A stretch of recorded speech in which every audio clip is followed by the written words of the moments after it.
Mkubwa Fella anaumwa na mitandaoni kama unavyoona. Wiki iliyopita tulizungumza na mke wake ambaye ni Sweety Fella na kueleza hali yake, lakini pia akidai kuna baadhi ya watu wake wa karibu wengi wamekimbia kumsaidia mume wake Mkubwa Fella. Sasa hivi mitandaoni wengi wanahusisha aliyekuwa mtu ambaye anafanya naye kazi kwa ukaribu sana, ambao alikuwa ni msanii wake Diamond, ambaye kuna taarifa zilikuwa yeye ndo alimpeleka India, lakini sasa hivi mitandaoni wengi wanasema kwamba amemtosa na kumsaidia chochote. Sasa tukaona tumtafute Don Fumbwe ambaye ni mtu wa karibu wa Diamond, lakini pia ni muhasibu wa Diamond, na kama kuna chochote kwa kinatoka kwa Diamond ama WCB kwenda kwa Fella, basi kwa kinapitia kwake. Tuzungumze naye ile matatu atueleze kwa upande wake hizi zinazoendelea na ana lipi la kusema. Don, mambo ni aje? Bwana, mambo poa. Safi, kwema? Kwema. Jina kama jina Don. Mambo ni aje? Mambo fresh. Bana, kikubwa sana nimekutafuta kuhusiana na yanayoendelea mtandaoni kuhusiana na Mkubwa Fella. Tunajua ni bosi wetu alikuwa yule, kiongozi wetu, ameisimamia Wasafi, ameisimamia wasanii wa hapa, kwa kifupi ni mtu wetu. Sasa hivi anaumwa, lakini mengi yanayoendelea kwamba Diamond amekaa pembeni. Hili likoje? Ukisema amekaa pembeni itakuwa ni uongo, maana unajua watu wasichokijua, watu wengi wanaamini Mkubwa labda ameanza kuugua majuzi, lakini hapana, Mkubwa ameanza kuugua muda mrefu.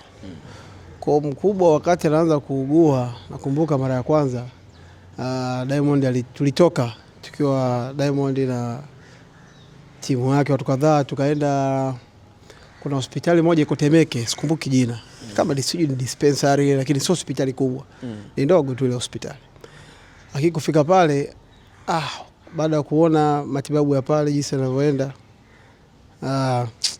uzuri na Tali alikuwepo. Tali akashauri kwamba huyu mtu apelekwe Muhimbili, asiendelee kutibiwa pale.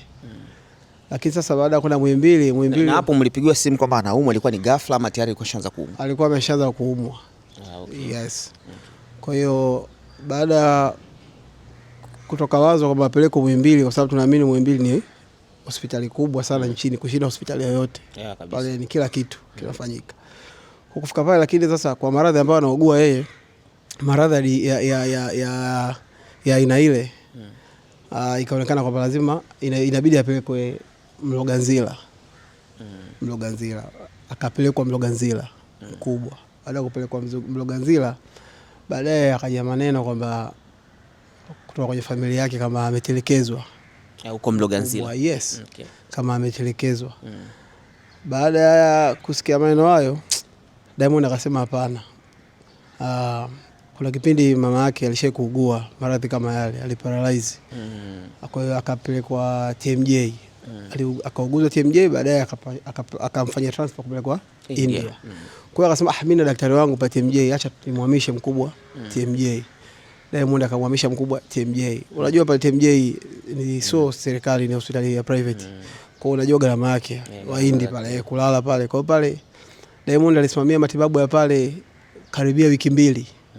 Huko anafanya mchakato taratibu wa kumsafirisha kumpeleka India. Kwa hiyo kule huku Mloganzila Diamond alikuwa anagharamia kila kitu ama ilikuwa ni? Hakuchukua muda mrefu Mloganzila, kama baada ya kupelekwa Mloganzila ndani ya siku 2 tu ndio akalalamika kwamba kama ametelekezwa. Kwamba pale asaidiwi amna na ngelindo. Diamond akasema bwana, akashauri bwana, mimi nashauri tumhamishe TMJ.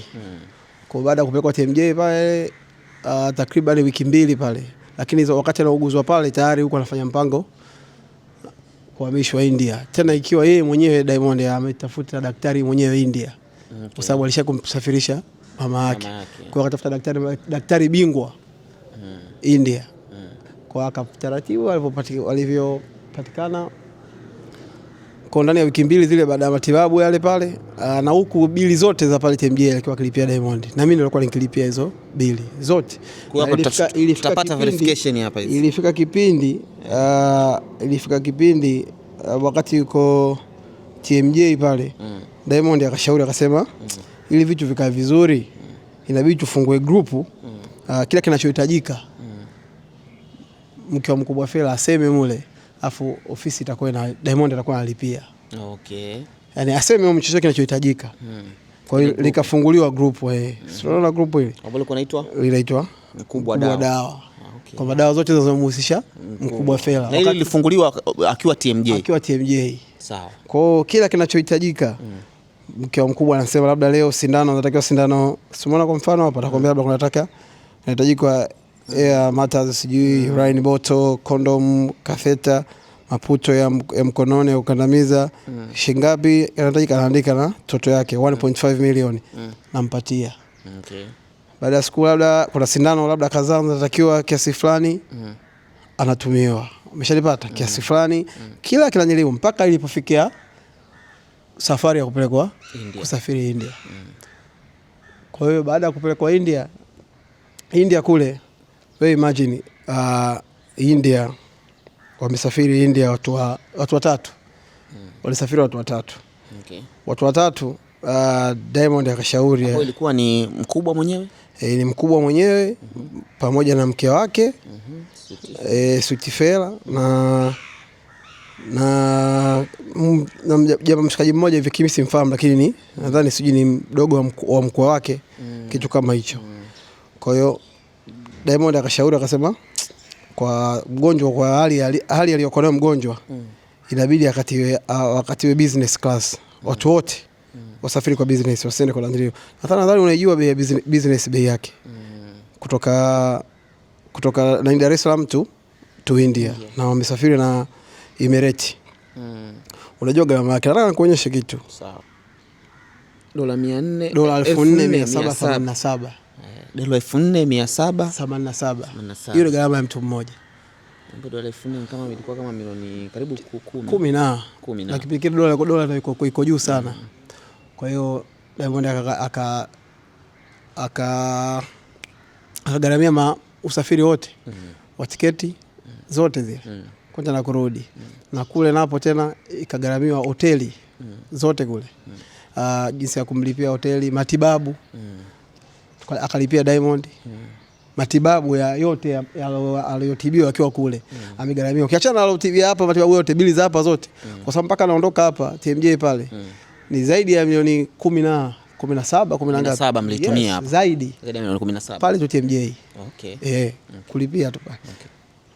Na matibabu yote ya India nayo akagharamia Diamond ambao ni pesa nyingi nazo. Hapo tiketi tu peke yake ilikuwa karibu milioni 30. Karibia milioni 40 kasoro. Milioni 40 kasoro. Yes. Okay. Tiketi peke tatu karibia milioni 40 kasoro. Kwa hiyo jumlisha 17 zile pale iko kama 57 hivi. Hapo bado India matibabu ya India. Okay. Yote alilipia nani Diamond. Yote matibabu ya India. Na bado vile vile ilikuwa mpaka malazi.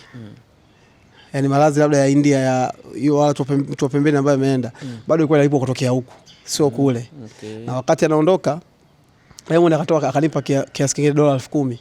Okay. Na huwa na hii mpe ashike mkononi. Alimpa nani sasa? Mke wa Mkubwa Fella. Dola 10,000. Dola 10,000. Kama milioni ngapi? Kama milioni 27. Yes. Bwana hii ni ya kushika kujumlisha 57 ile. Na wakati huo kuna watu walileta pesa ambao ni marafiki wa Diamond. Walileta pesa ambao wataka kumsaidia Mkubwa. Diamond akasema hapana, hizo hela zisihusike kwenye matibabu. Hizi pesa zote apewe. Takriban milioni 27 nazo zilikuwa. Apewe mke wake. Dola 10,000 pia. Yes. Apewe mke wake lakini zisihusike kwenye matibabu ya aina yoyote. Matibabu yote India kule mimi nimeshalipia. Kuanzia gharama za kumsafirisha, matibabu ya kule mimi vyote nishalipia. Kwa hiyo asihusike chochote. Hela isihusike. Kwa hiyo hela zote hizi ambazo anapewa kwa ajili ya msaada apewe mke wake. Hizi zisihusike. Kwa hiyo takriban wiki nadhani alikaa kule karibia mwezi ama wiki 3. Kwa baada ya kurudi Mkubwa hapa tena vile vile. Baada alivyorudi hapa Tanzania kuendelea matibabu madogo. Kwa kule gharama ya matibabu India ilikuwa shilingi ngapi? Gharama matibabu kiukweli mimi sijajua pesa za kule mani rupia. Siko tunatumia tu invoice. Tuna transfer kupitia account. Okay. Ya ofisi. Kwa hiyo hamkujua kama ni amount kiasi gani imetumika. Hapana, si kwa sababu hata kwenye naniliu ukiandika inakuja inaandika ile rupia kwenye nini.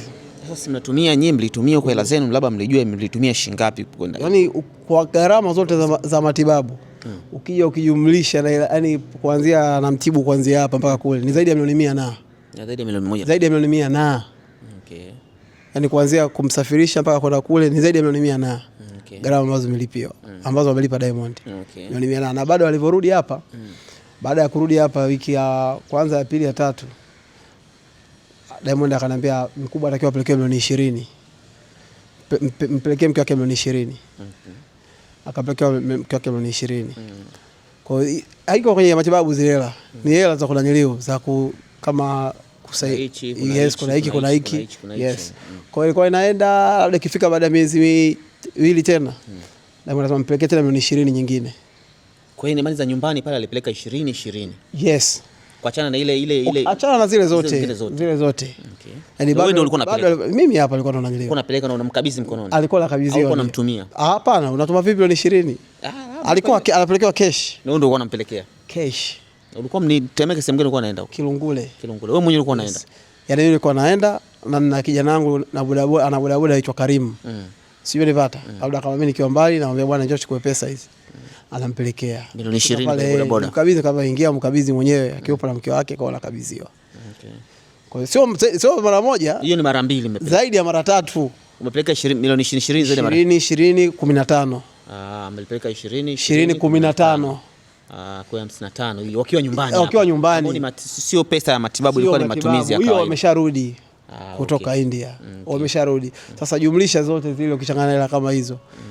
Sio nilipata. Kwa hiyo ni pesa nyingi sana ambazo milioni 200 sasa inakaribia milioni 200 inafika. Hela ambazo Diamond alikuwa akitoa. Kwa hiyo ni nyingi sana. Kwa hiyo watu wakisema kwamba Diamond hana msaada na mkubwa hajafanya chochote, hapana, sio kweli. Amejitoa sana. Unasema hiyo milioni 20 15 wewe ndio ulikuwa unazipeleka alivyorudi. Yes. Ambapo ilikuwa nakumbuka ilikuwa ni lini? Sikumbuki, siwezi kukumbuka tarehe, maana kusema nikumbuke wakati mimi nakumbuka tu muda kipindi ambacho amerudi baada ya wiki mbili kupeleka milioni 20. Wakati tena baada ya mwezi mmoja na nimepeleka milioni 20. Tumekaa tena baada ya miezi mitatu milioni 15. Ilikuwa mpaka aombe?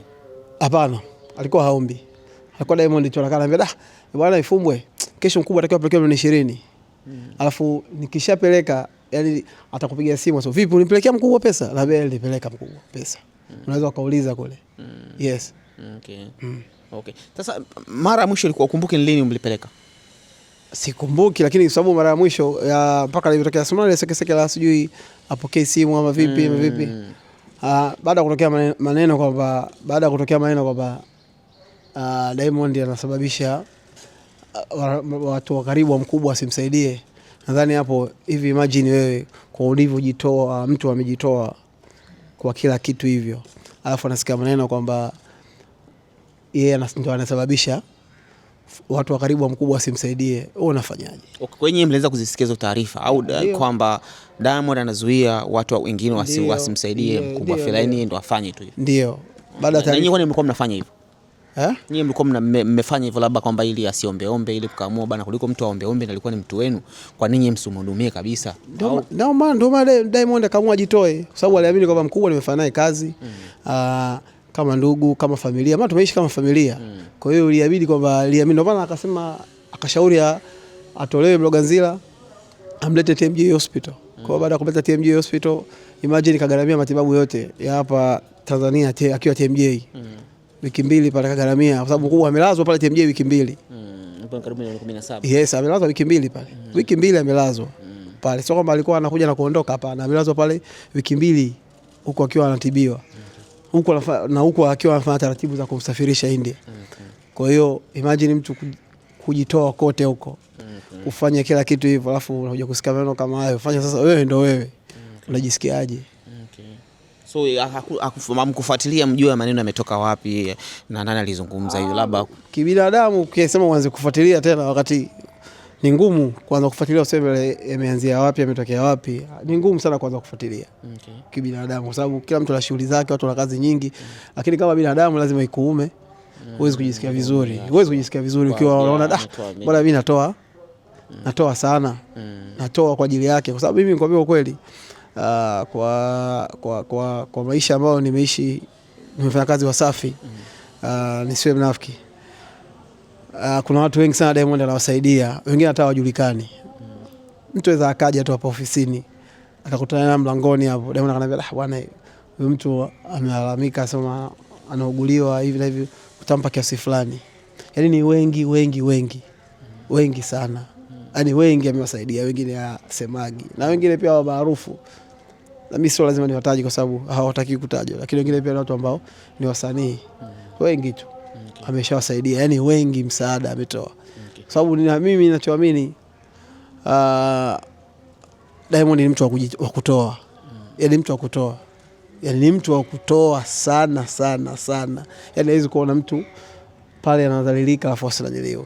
Sasa baada ya mtu akija ukimsema maneno kama hayo, mimi kuna muda nilikuwa najisikia natamani comment kwenye page zile za watu ambao wanaongea hivi.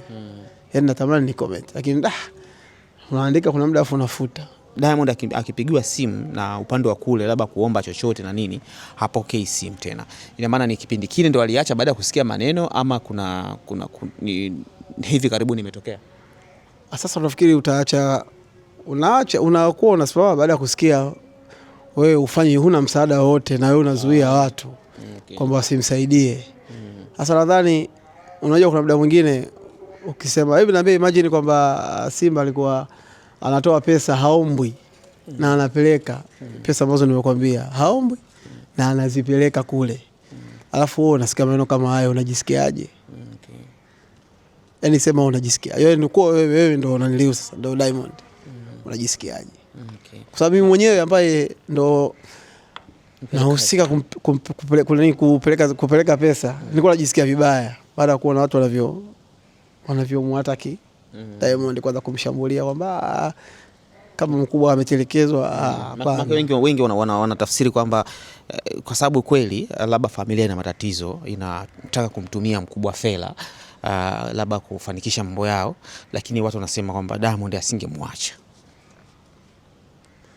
Sielewa. Yaani ingawa kweli kuna haya maneno yalitokea, Diamond amechukia sana, na ni kweli hata kama ni mtu mwingine angechukia, lakini kuna watu wanatafsiri kwamba wanasema Diamond asingeacha kumsaidia kwa sababu ni mtu wake, kwa sababu kuna tatizo lipo kwenye familia, labda wanataka kumtumia, lakini kwa nini waache kumsaidia? Ndio maana alimsaidia. Diamond hajamsaidia. Sasa hivi ambao wanalalamika kwamba sasa hivi, yaani ndio maana nikakwambia kibinadamu wewe unasaidia, alafu unasikia maneno kwamba wewe unafanya watu wasimsaidie, wewe unajisikiaje? Unaweza kusaidia tena? Ndio hivyo sasa. Kuna muda unafika hatua unarudi nyuma. Yes, unarudi nyuma, unaona ile wapi na watu wengine ambao walikuwa wanasema wanawazuia. Watu ambao wanazuia wanaweza wakasaidia. Lakini ukisema kwamba kwa sababu kama matibabu ameshafirisha, amefanya matibabu, amefanya kila kitu, ameplay part yake kubwa mno na amefanya kila kitu. Na maana baada ya kurudi hapa mkubwa ni matibabu madogo ya hapa ndani, lakini matibabu makubwa ambayo yamefanyika India yalishafanyika India. Kwa hiyo hapa ni matibabu madogo. So una ujumbe gani kwa watu ambao wanaendelea kumzungumzia Diamond kama hajasaidia chochote, wakati wewe unajua na wewe ndio ulikuwa unapeleka mzigo? Mimi nashauri wangekaa kimya, kwa sababu ukianza kuongea maneno kama hayo mnavunja moyo hata wengine ambao labda waliamua wataka kumsaidia, wakaogopa atakutana maneno kama hayo. Kwa hiyo wangetulia kimya wakamwacha, sababu unajua mwisho wa siku mgonjwa mkubwa anaumwa, anaugua. Hiyo ni mgonjwa. Kwa hiyo wasiongea maneno kama hayo. Watulie tu, waangalie waone itakuwaje, lakini mwisho wa siku kwamba kama matibabu mkubwa ameshapata matibabu, kinachoendelea hapa ni matibabu madogo ya hapa ndani. Lakini yes, lakini matibabu makubwa yote alishafanywa India, ambayo kila kitu amegharamia Diamond. Kwenye ile group hamna update nyingine yote inaendelea kule? Hakuna update yote nyingine. Kwa hiyo na yule City Fella alikuwa anakucheki wewe au? Alikuwa anatuma kwenye group, baada ya kufungua group alikuwa akituma message kwenye group. Yaani kila kinachotakikana anaandika tu pale. Sababu tulikuwa tuko kwenye group, yupo Diamond, nipo mimi, yupo Jamal na alikuwa anasaidia pia, yupo mke wake, na kuna baadhi ya watu wengine siwafahamu mle, lakini ni upande wa familia ya Mkubwa Fella. Kwa hiyo kinachohitajika chochote hospitali, mke wa Mkubwa Fella yeye anaandika dakika hiyo, na anapoandika hapo na dakika 3-4 kinatekelezwa. Kwa sababu Diamond alishauri kwamba kusiwe na haja ya kupigana simu, tufungue grupu ili kila kinachohitajika kiweko humu ndani, kiwe kinatekelezwa. Kwa sababu hata kama mimi unaweza kunipigia simu, sababu ni mtu ambaye ana shughuli nyingi. Yuko unajua yuko busy mambo mengi, kuna muda yuko studio, yuko wapi. Kwa hiyo anapoweka mle sio lazima yeye. Mimi tu nikiona mimi natekeleza vile, afu mimi baadaye namwambia bwana, kuna kiasi nimetoa kiasi hiki kile hiki kwa ajili ya matibabu ya leo. Sawa. Poleni sana kwa mkasa huo. Tushapoa. Bana, shukrani sana Don Fumbwe. Shukrani na wewe pia. Jina la kidoni kabisa hili. Mna kawaida. Bana, shukrani sana. Tumezungumza na Don Fumbwe kuhusiana na hili sakata linaloendelea mitandaoni, lakini pia kikubwa zaidi ametueleza kilichotokea. Ni watu walikuwa wanataka na wao wapate nafasi ya kumsaidia Mkubwa Fella, Diamond akionekana kwamba anawazuia watu wengine. Sasa na yeye akaona kama kuna hiyo nafasi na ameshafanya vitu vikubwa sana kwenye upande wa kuwasaidia wengine, kwenye kumsaidia yeye kupitia matibabu ya India na wapi. Akaona basi awape watu wengine nafasi ili maneno yapungue.